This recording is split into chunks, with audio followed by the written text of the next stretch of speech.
was odd, disconcerting, and certainly memorable.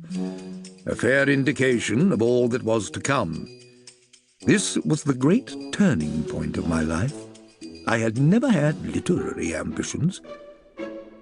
Indeed, if anyone had suggested that I might be a published writer, I would have laughed at the thought. But I think I can say, in all honesty and without flattering myself, that I have become quite renowned for the way I have chronicled the adventures of the great man, and felt no small sense of honour when I was invited to speak at his memorial service at Westminster Abbey, an invitation which I respectfully declined. Holmes had often sneered at my prose style, and I could not help but feel that had I taken my place at the pulpit, I would have felt him standing at my shoulder, gently mocking whatever I might say from beyond the grave. It was always his belief that I exaggerated his talents and the extraordinary insights of his brilliant mind.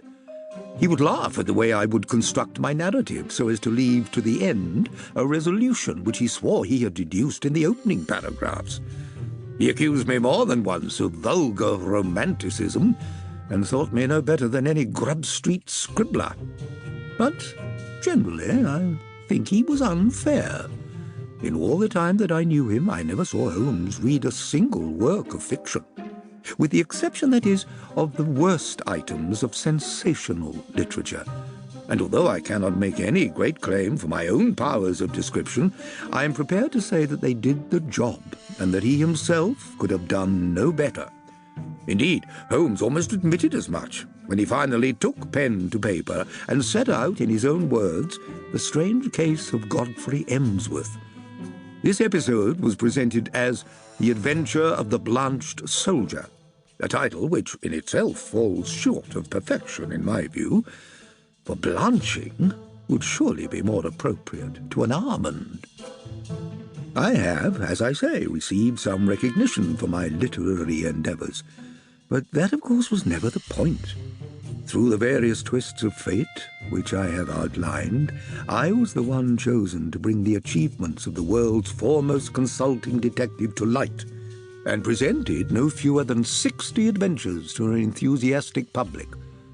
More valuable to me, though, was my long friendship with the man himself. It is a year since Holmes was found at his home on the Downs, stretched out and still, that great mind forever silenced. When I heard the news, I realized that I had lost not just my closest companion and friend, but, in many ways, the very reason for my existence. 2 marriages, 3 children, 7 grandchildren, a successful career in medicine, and the Order of Merit awarded to me by His Majesty King Edward VII in 1908 might be considered achievement enough for anyone. But not for me.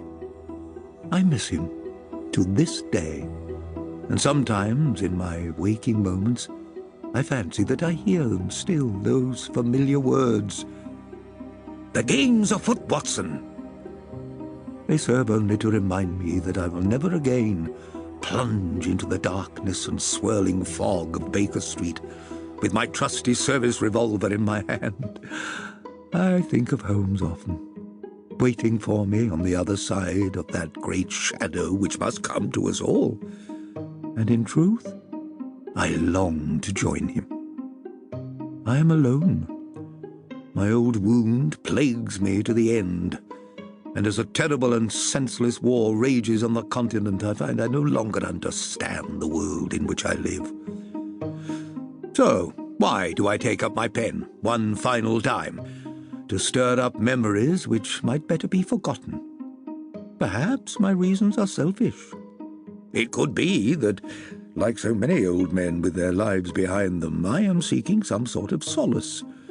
The nurses who attend me assure me that writing is therapeutic and will prevent me from falling into the moods to which I am sometimes inclined.